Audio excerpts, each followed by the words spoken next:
sou Roberto Calil, sou médico cardiologista, sou diretor do Centro de Cardiologia do Hospital Sírio-Libanês, médico do Instituto do Coração.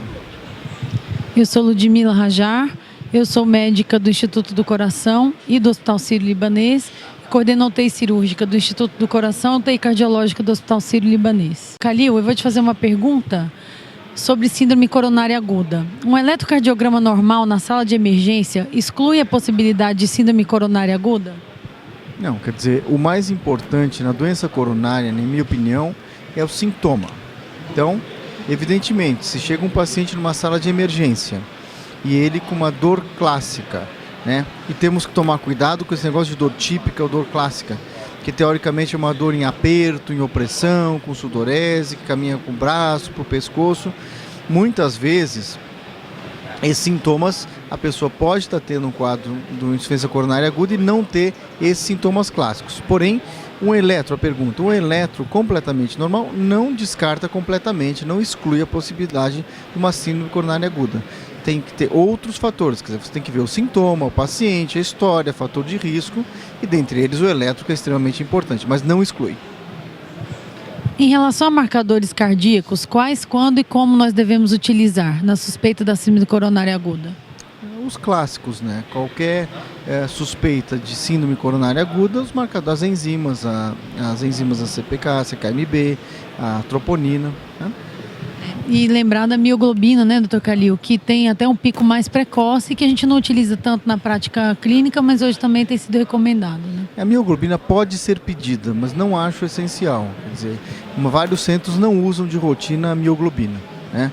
Os mais convencionais, as enzimas a CKMB e a troponina. Em relação ao teste ergométrico, qual que é o seu papel na unidade de dor torácica? Eu acho que depende muito da visão do clínico em questão e do caso clínico. Ter um teste de esforço na unidade de dor torácica, não sei qual seria a vantagem. Há pessoas, há grupos que acho extremamente importante. Quer dizer, o paciente com uma dor precordial, com uma enzima normal, com eletro normal, vá à frente na investigação com um teste de esforço. É uma conduta plenamente plausível, né? Porém, não é obrigatório, acho que na unidade de dor torácica, ter um teste de esforço. Vamos falar um pouco da antiagregação. Pacientes com síndrome coronária aguda sem supra, devemos utilizar antiagregação tripla, ou seja, usar aspirina, uma tienopiridina como clopidogrel, inibidor de GP2B3A na síndrome coronária aguda? Quando e como? Você pode até usar, porém, de novo, cada caso é um caso. Acho que uma síndrome coronária aguda sem alteração, sem supra, não é isso? Síndrome coronária sem supra, é isso. Sem supra, você obviamente pode usar a heparina, pode usar o inibidor do 2B3A, né? Plavix, aspirina, depende do caso, depende da situação, né? Mas você pode usar tranquilamente o triplo. E lembrar que em casos onde nós estamos prevendo uma estratificação invasiva, estes são os casos que têm mais indicação do inibidor de GP2B3A, né? Ou seja... Sem dúvida, por causa do clopidogrel. Isso. Se, por exemplo, for um caso cirúrgico, né, nós sabemos que temos que esperar alguns dias sem o clopidogrel para poder o paciente para uma cirurgia de revascularização, por exemplo. Em relação ao clopidogrel, nós indicaríamos na porta ou no CAT nos pacientes com síndrome coronária aguda sem supra? Eu indicaria na porta, né? Nós sabemos que o clopidogrel, horas antes há um cateterismo. Se esse cateterismo, durante o exame, for desencadeado uma angioplastia, há benefício sim da introdução do clopidogrel horas antes da angioplastia.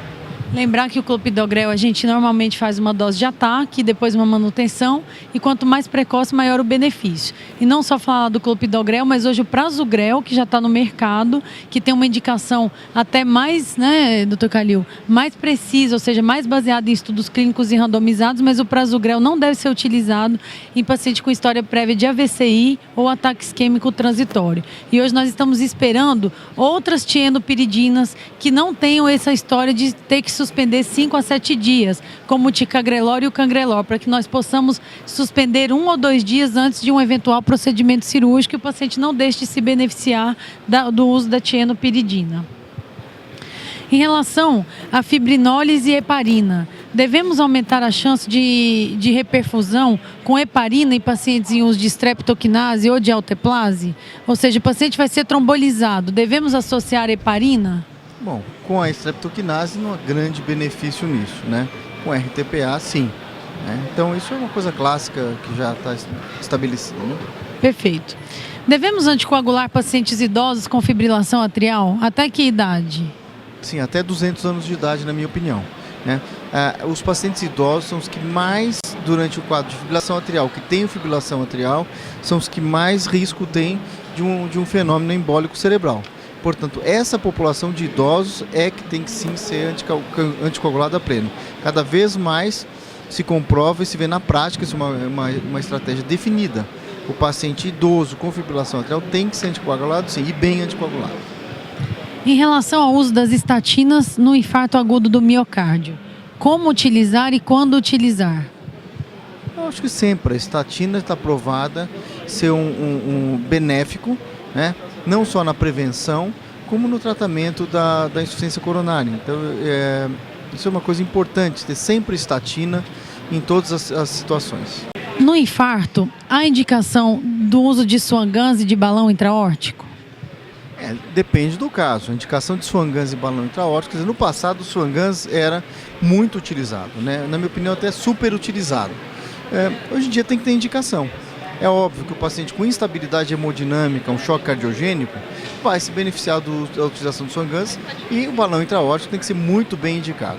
A única coisa que eu chamo a atenção é que em muitos casos o balão intraórtico é subutilizado. E eu acho que ele tem que ser usado em casos graves, choque cardiogênico, ele tem que ser utilizado mais precocemente do que é na verdade. O balão intraórtico é subutilizado e utilizado tardiamente, na minha opinião, em grande parte dos casos.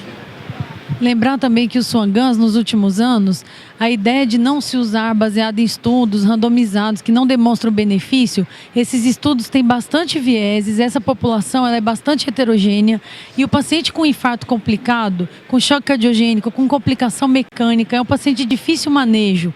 Você ter um índice cardíaco, você ter um manejo dinâmico da volemia desse paciente, isso te ajuda bastante. Então, desde que o uso seja bastante racional, o Swan-Ganz ele é uma medida bastante útil no manejo desse paciente grave.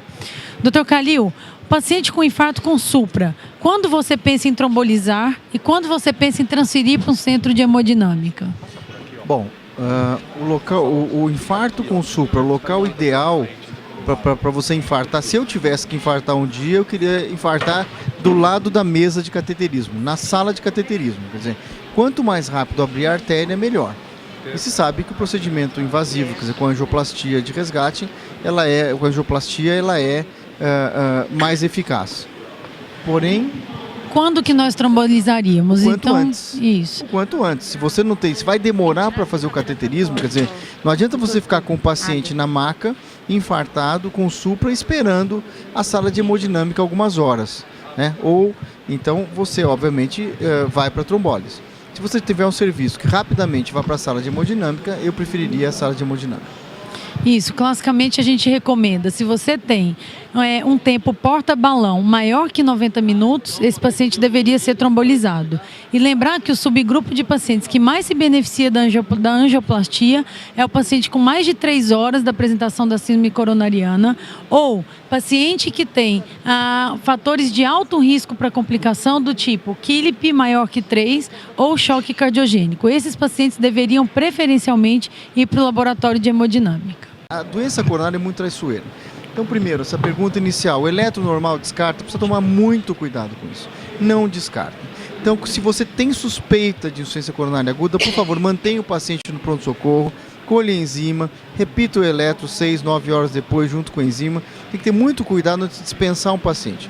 E concordando com o Dr. Khalil, tem algumas outras ferramentas que a gente sempre tem que lembrar. Por exemplo, o ecocardiograma. Apesar dele não estar nos guidelines da avaliação de infarto com supra, ele é um método, né, Dr. Khalil, auxiliar. Você tem dúvida da evolução clínica desse paciente? É uma síndrome coronariana? Não é. Você indica um ecocardiograma que vai te mostrar muitas vezes um déficit segmentar agudo, a sua conduta muda. Um outro diagnóstico diferencial que tem que ser lembrado na avaliação de uma dor torácica com sintomas típicos ou não de síndrome coronária aguda é a dissecção de aorta, não é, doutor Calil? Que muitas vezes o paciente tem uma clínica bastante sugestiva de uma síndrome coronária aguda, tem um eletrocardiograma com alteração de repolarização aguda e esse paciente tem uma dissecção de aorta. Então, esse paciente que tem uma dor suspeita ou um antecedente sério de uma hipertensão mal controlada, também é um paciente que se beneficia mais de laboratório de hemodinâmica do que de trombólise, porque aí na angiografia você pode dar o diagnóstico de dissecção de aorta.